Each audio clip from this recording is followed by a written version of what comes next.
नमस्कार दोस्तों। नॉर्मलाइजेशन को लेकर बहुत सारे छात्रों के मन में कन्फ्यूज़न है कि आखिर नॉर्मलाइजेशन कैसे होगा। बहुत सारे छात्र कमेंट कर रहे हैं कि सर पेपर 2 में नॉर्मलाइजेशन होगा कि नहीं, और नॉर्मलाइजेशन का प्रोसेस कैसा है। इस वीडियो में आपका ये डाउट मैं क्लियर करने वाला हूँ।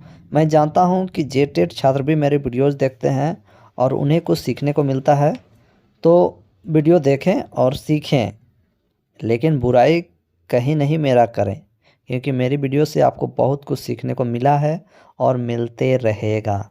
तो चलिए दोस्तों, वीडियो को स्टार्ट करते हैं। देखिए दोस्तों, झारखंड सहायक आचार्य भर्ती का नियुक्ति का भी पूरा शेड्यूल जारी हुआ है। कब क्या होगा वो तो मैंने बताया ही है। अब बात आती है कि पेपर 2 में नॉर्मलाइजेशन होगा कि नहीं, है ना। और उससे पहले मैं बता दूं, आपका जो मेरिट लिस्ट बनेगा पेपर 2, 3 और 4 को मिला के बनेगा 6 to 8 में, और पेपर 2 और 3 को मिला के बनेगा 1 to 5 में। अब रह जाता है बात कि पेपर 2 में नॉर्मलाइजेशन होगा कि नहीं, ठीक है। और नॉर्मलाइजेशन का प्रोसेस क्या है, तो नॉर्मलाइजेशन का जो प्रोसेस है मैंने पहले भी बताया है इस वीडियो के पहले मैं आपको बता दूं पेपर 2 में नॉर्मलाइजेशन होगा कि नहीं, उसके बाद वो भी बता दूंगा, उसको आप लोग देख लीजिएगा, ठीक है। तो बात रही कि नॉर्मलाइजेशन प्रोसेस में पेपर 2 का जो नॉर्मलाइजेशन होगा कि नहीं, क्योंकि पेपर 2 का बात इसलिए उठ रहा है क्योंकि पेपर 2 का भी एग्ज़ाम बहुत सारे शिफ्ट में हुआ था। किसी का हार्ड था, किसी का ईजी था। तो बहुत सारे छात्रों का क्या हो रहा है कि पेपर 2 में 60 मार्क्स आ रहा है, किसी किसी का पेपर 2 में 90 मार्क्स आ रहा है। तो नॉर्मलाइजेशन एक्चुअल में होना चाहिए पेपर 2 में भी, क्योंकि किसी का खोरठा है, किसी का बंगला है, किसी का उड़िया है, ऐसे करके है। तो मैं आपको बता दूं जेएसएससी का क्या जो प्रोसेस है अभी तक का, मैं आपको बता दूं।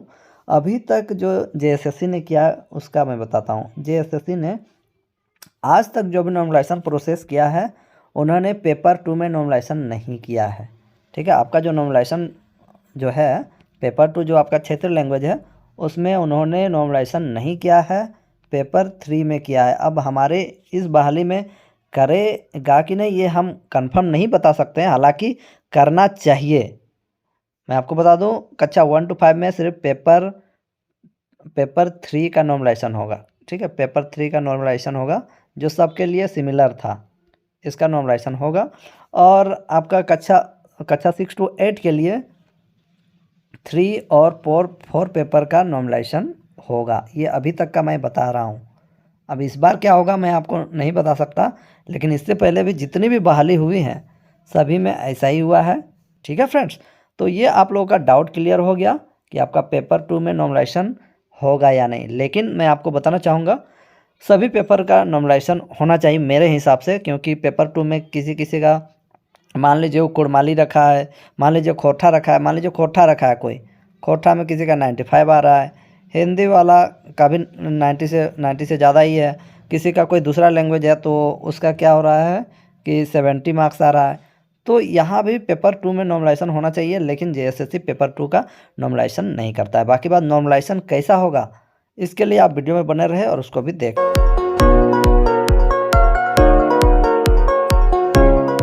यहाँ पर मैं इजी वे में आप सभी को बता रहा हूँ ताकि आप सभी को समझ में आ जाए। देखिए दोस्तों, एग्जाम्पल में आपके जो एग्ज़ाम्स होते हैं काफ़ी शिफ्ट में होते हैं, शिफ्ट 1 शिफ्ट 2।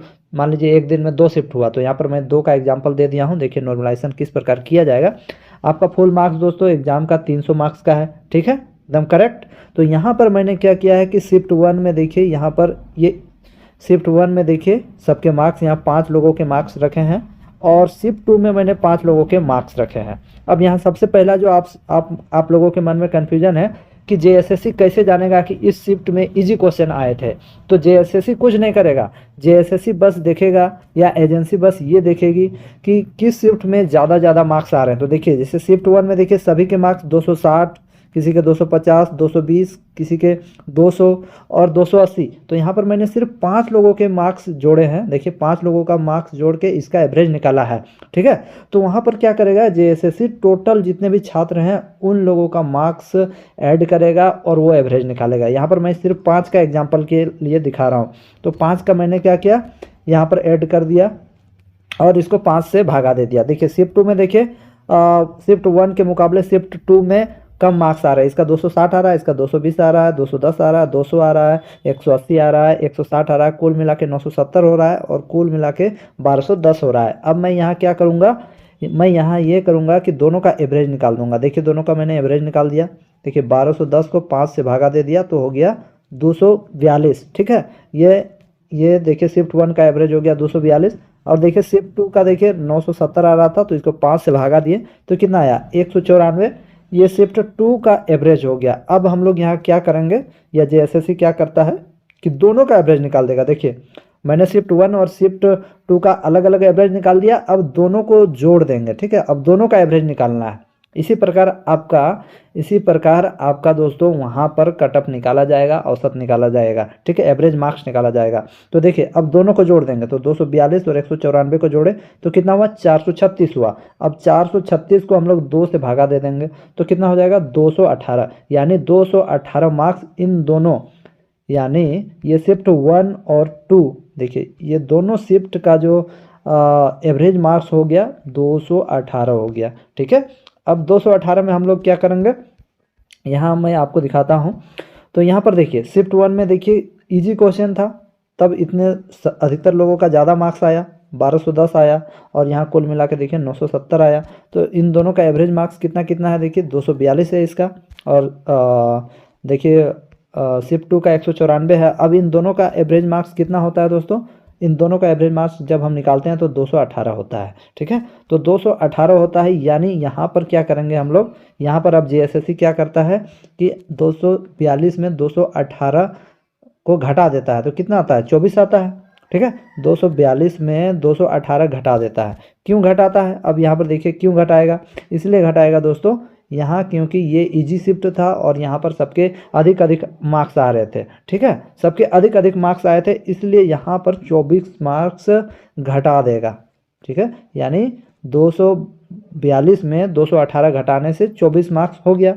तो अब ये क्या करेगा 24 मार्क्स, ये जो फर्स्ट शिफ्ट है जो इजी शिफ्ट था, देखिए फर्स्ट शिफ्ट जो था इजी शिफ्ट था तो इसमें देखिए 24 मार्क्स घटाने से इसका 236 हो गया, इसमें 24 मार्क्स घटाने से 226 हो गया, इसमें देखिए 24 मार्क्स घटाने से 196 हो गया, इसमें 176 हो गया, इसमें 256 हो गया। ठीक है, ठीक है, यानी देखिए फर्स्ट शिफ्ट में सबका घट घट के 236 226 260 से 236 हो गया, 250 से 226 हो गया, 220 से 196 हो गया, 200 से 176 हो गया, 280 से 256 हो गया। यानी फर्स्ट शिफ्ट वाला इजी शिफ्ट में सबके मार्क्स घट गए, सबके 24 मार्क्स घट गए। अब देखिए सेकंड शिफ्ट में हार्ड क्वेश्चन आया था, इसलिए सबके कम कम मार्क्स आए थे। ठीक है, कम कम मार्क्स आए थे तो यहाँ पर सबके 24 मार्क्स जोड़ दिए गए, सभी में 24 मार्क्स जोड़ दिए गए। अब बोलेंगे 24 मार्क्स क्यों जोड़ दिए गए, क्योंकि दोस्तों नॉर्मलाइजेशन का यही रूल ही है, सामान्यीकरण, दोनों को सामान्य किया जाता है।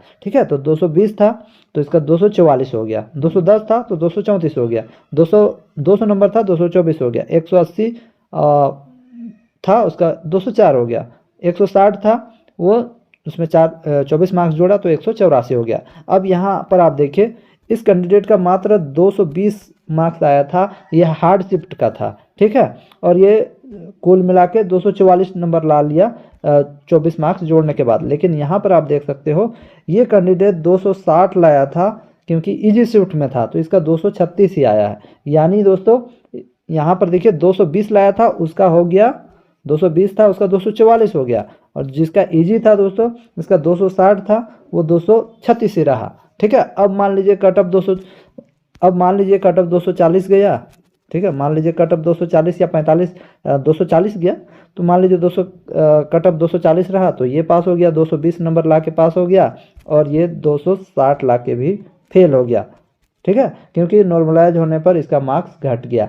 तो आप सभी को समझ में आ गया होगा कि यदि आपका एग्ज़ाम हार्ड शिफ्ट में था तो आपका फ़ायदा होने वाला है और आपका मार्क्स बढ़ेगा, और जिसका इजी शिफ्ट में होगा उसका मार्क्स घटेगा, और आपका जो आपकी क्वालिफिकेशन है या क्वालिफाई होने का जो रेट होगा वो कम हो जाएगा, यानी आप डिसक्वालीफाई भी हो सकते हो। इसलिए मान लीजिए आपका यहाँ पर मैंने और एक चीज़ देखा कि जैसे आपका इजी शिफ्ट में है और आप ज़्यादा मार्क्स लाते हो तो आपका बेनिफिट है, क्योंकि आप इजी शिफ्ट में हैं तो ज़्यादा मार्क्स लाते हो तो आपका 24 नंबर, जैसे इस कैंडिडेट का आप देख सकते हो 280 लाया था, इसका 24 नंबर घटा फिर भी ये पास हो गया क्योंकि ये 256 मार्क्स लाया, इसका 24 मार्क्स घटने के बावजूद भी 256 हुआ। ठीक है, यानी ये पास हो गया। तो यदि आप इजी शिफ्ट में और आपका ज़्यादा से ज़्यादा मार्क्स आ रहा है, मान लीजिए आपका 300 में मान लीजिए आपका आ रहा है कितना 260 आ रहा है या 250 आ रहा है, तो आपका ज़्यादा मार्क्स नहीं घटेगा, सिंपल सा बात है। और हार्ड शिफ्ट में आपका है और फिर 220 आ रहा है तो भी आपका मार्क्स बढ़ेगा, घटेगा नहीं। ठीक है, तो ये हो गया आपका हार्ड शिफ्ट और इजी शिफ्ट का जो फॉर्मूला है, और इस प्रकार से नॉर्मलाइजेशन निकाला जाता है। ये एक बहुत ही इजी तरीका है और बहुत सारे इसमें रूल है, बहुत सारे कंडीशन भी इसमें अप्लाई होते हैं। ये तो सिर्फ एक रूल बता दिया, और जो मैंने प्रीवियस वीडियो में बताया था वो अलग रूल था। तो यहाँ पर मैं आप लोगों को बस ये समझाना चाहता था कि हार्ड शिफ्ट वालों का कैसे फ़ायदा होता है, और हार्ड शिफ्ट कैसे था और कैसे इजी शिफ्ट था। वो जेएसएससी के पास वो पूरा डाटा है, या जो एजेंसी है उसके पास पूरा डाटा रहता है, क्योंकि 2 शिफ्ट में मान लीजिए आपका एग्ज़ाम हुआ होगा, तो वो सारे सारे जो कैंडिडेट है जितने भी एग्ज़ाम्स लिखेंगे सभी कैंडिडेट्स का जो नंबर है उसको जोड़ेगा और फिर डिवाइड करेगा और देखेगा कि एवरेज मार्क्स इतना आ रहा है, तो उस प्रकार से फिर दोनों को कंपेयर करेगा, फिर एवरेज मार्क्स निकालेगा दोनों का, और फिर उस हिसाब से जो आपका मार्क्स होगा नॉर्मलाइज मार्क बढ़ेगा या घट सकता है। अगर नॉर्मलाइज जब करेगा तो जिनका हार्ड शिफ्ट में था उनका बढ़ेगा और जिनका इजी शिफ्ट में था उसका घटेगा। तो ये आशा करता हूँ कि आप सभी को समझ में आ गया होगा कि ये हार्ड शिफ्ट क्या है और इजी शिफ्ट क्या है।